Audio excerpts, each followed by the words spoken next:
My mom has been telling me and my siblings this story for years now, and every time she tells it, it sends a chill down my spine.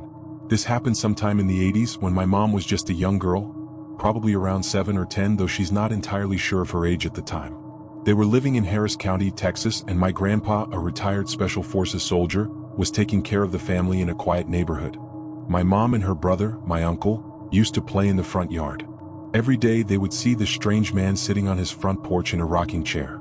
He was always there, never moving, just sitting in that chair, staring off into the distance. It was unsettling, but they never thought too much of it. Then one day my grandpa decided to go over and introduce himself. He walked over to the house, knocked on the door, and greeted the man. After a short exchange, the man invited my grandpa to sit down and chat. They talked for a while, and my grandpa began to feel a strange unease settle in his stomach. The man, who was older and seemed almost too calm, eventually said something that raised my grandpa's eyebrows. He wanted to show him something. Though hesitant, my grandpa agreed, and they walked inside the man's house. As soon as they stepped in, my grandpa noticed the house's condition: old, run-down, abandoned looking. It was eerily quiet. But the man seemed unfazed as he led my grandpa into the basement. In the center of the room was a table, and on it, a plate with chicken legs. My grandpa didn't ask questions. The man sat down, gestured for my grandpa to join him, and they began eating. The legs tasted strange, but my grandpa didn't dare question it. The unease continued to grow in the pit of his stomach. After finishing the meal, the man placed the bones back on the plate and, with a strange glint in his eye, said, "Do you want to see something cool?" At this point, my grandpa's instincts were screaming at him to leave. But he was already there, and curiosity got the better of him. He agreed. The man began to wave his hand over the plate, murmuring something under his breath. Then, in the dim light of the basement, the chicken bones began to levitate, rising from the plate as if some invisible force was pulling them upward. They seemed to dance in the air, floating and swirling around the table in a grotesque display of power. The man's voice turned cold. "If you want this power, you must sell your soul to the devil." My grandpa's blood ran cold. Without a second thought, he bolted from the basement, sprinting out of the house and back to his own home as fast as his legs could carry him. The man, the house, everything had turned into a nightmare. The next day, my grandpa went back to the house to investigate. When he returned to the basement, he found a pentagram engraved in the floor, deeply etched into the wood. But the strangest thing was that the house seemed completely abandoned now. There was no sign of life. My grandpa asked the neighbors if anyone had lived there, but they all said the house had been abandoned for years, long before the strange man had even appeared. After that, my grandpa never stepped foot near that house again. To this day, the memory haunts our family. My mom still tells the story, and I can feel the weight of it every time she does. What my grandpa encountered that day still chills me to the bone, and I'll never forget how quickly he ran from that house. The man disappeared, but the lingering question remains: was he truly just a man, or something far worse?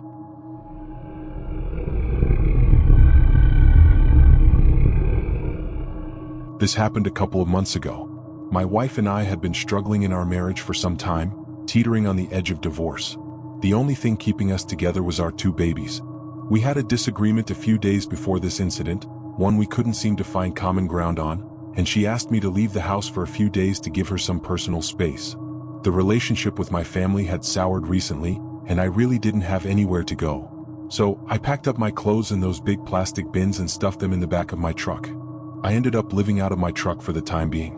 I worked about 45 minutes away, so I just stayed in the city where I worked and bounced between a couple of places to sleep. Eventually, my wife and I reconciled and I moved back in. But things were still tense, so I left all my things in the truck and slept on the couch. Every morning, I would go outside to grab my work clothes from the bins, start the truck to get the heater going, and then come back inside to get ready. I had to be at work by 5 o'clock, so I set alarms in 15-minute intervals from 3 a.m. to 3:45. The alarm at 3:45 has a different tone, so I know it was time to get up and not just sleep through it. On this particular morning, my alarm went off at 3:47, which I thought was strange. It was a 5-finger death punch song, loud and aggressive, enough to jolt me awake. I know for sure it didn't start earlier, and it was right at 3:47 when I first heard it.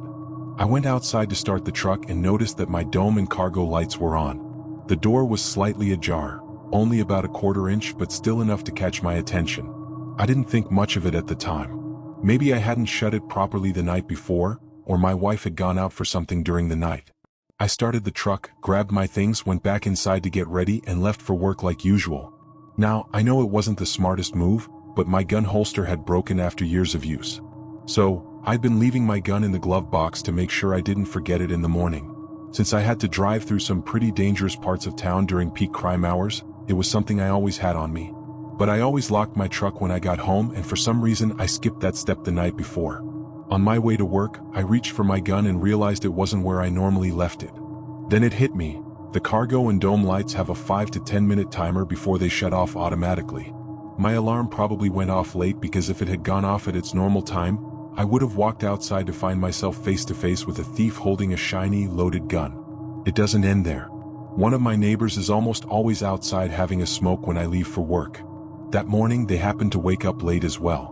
The neighbor across from us has an entire surveillance system with cameras all around his house, and a TV in his living room showing the live feed from them. He's a real night owl and told me that he had just decided to go to sleep less than 5 minutes before the thief came around. All of us, my neighbors and myself, are the type to confront someone in a situation like this. It really feels like too many things lined up just perfectly for no one to get hurt. It almost seems like fate or some higher power intervened. P.S. I don't need a lecture about gun safety. The lesson was learned.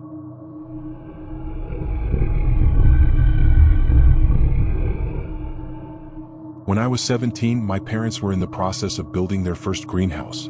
It wasn't very big, but it was functional. We used it to grow plants like snapdragons, basil, tomatoes, strawberries, and so much more. They had also recently, at the time, added a few fruit trees, mostly peaches and apples. There were 2 other trees, tangerine and lemon, that had a reputation for dying off randomly, so we kept them in the greenhouse to stabilize them. One shelf of the greenhouse contained the plants that my teenage self was obsessed with, which I cared for with great pride. 4 potted dusty millers, 3 potted purple-white pansies, a succulent, and a mimicry plant that resembled a horseshoe. Still have no idea what kind of plant it is. Next to the greenhouse was a small fenced-off patch of dirt my mom planned to use for crops once they began sprouting. For some context, I've lived south of the Appalachian Mountains my whole life. I'm close enough that I'm scared to leave my house at night, but far enough that I'd never encountered anything that could have prepared me for this. I always take my dogs with me when I venture outside. This is important. One of my big dogs always wore a GPS tracking collar because he had a habit of disappearing for hours, and it was terrifying to think we might never see him again. Very important. This collar has an electric field that warns him against leaving the yard. Now let me get to the heart of the story. It was about 6 p.m. on an early spring day with the sun low in the sky. I was inside the greenhouse, watering my beloved plants. My dogs were much closer to the house than me, so I was essentially alone near the woods. The greenhouse was barely 10 feet from the tree-line. As I was caring for the plants, I heard a cracking sound from the woods. I froze. I knew there was no one else around. Then it started. Horrible sounds emanated from the woods. It sounded like a horse trying to mimic a child's screams of joy. But it was wrong, too high-pitched, too scratchy, and it kept looping in a strange, unnatural way. The sounds made the hair on my arms stand straight up. But overall, it was far too close for my superstitious teenage self. I knew the rules by heart. I finished watering the plant I was tending to, pretended to check on the others, then quietly started putting things back where they belonged. The greenhouse was covered in fogged-up plastic, so anything out there would have seen nothing but my shadow. I carefully left the greenhouse, locking the door behind me, and made my way up the hill toward the house, not daring to look back. As I approached, my dog, noticed me and began walking toward me. But then, out of nowhere, he began sprinting and snarling. It was the first and only time I feared my dog. He'd always been a gentle giant, a big baby in every sense of the word, but that day all I felt was instinctual terror. Before I could react, he was gone. He disappeared into the woods and vanished for 6 days. I honestly thought whatever I heard had taken him. It was the longest 6 days of my life. Eventually he showed back up, scarred with a nasty wound through his left eye. The vet told us it wouldn't affect his sight, but it was a very noticeable scar. To this day, stays close enough to touch when I go near the greenhouses. There was only one other time he reacted that way though. I looked up and swore I saw a goat staring at me. Odd, considering there isn't a single goat in our sparse neighborhood.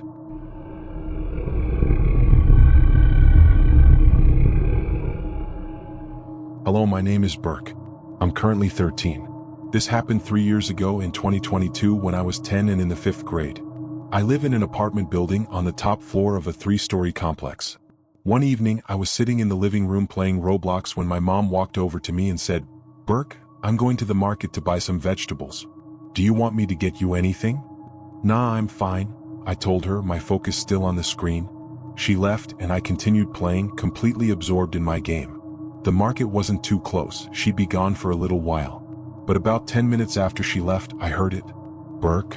It was my mom's voice, clear as day, but it was wrong. I froze. My breath caught in my throat. My body refused to move. The voice had come from inside the apartment. That was impossible. There was no way my mom could have returned so quickly. Even if she had, I would have heard the door open. And there was absolutely no way she could have entered through the windows. We were 3 stories up.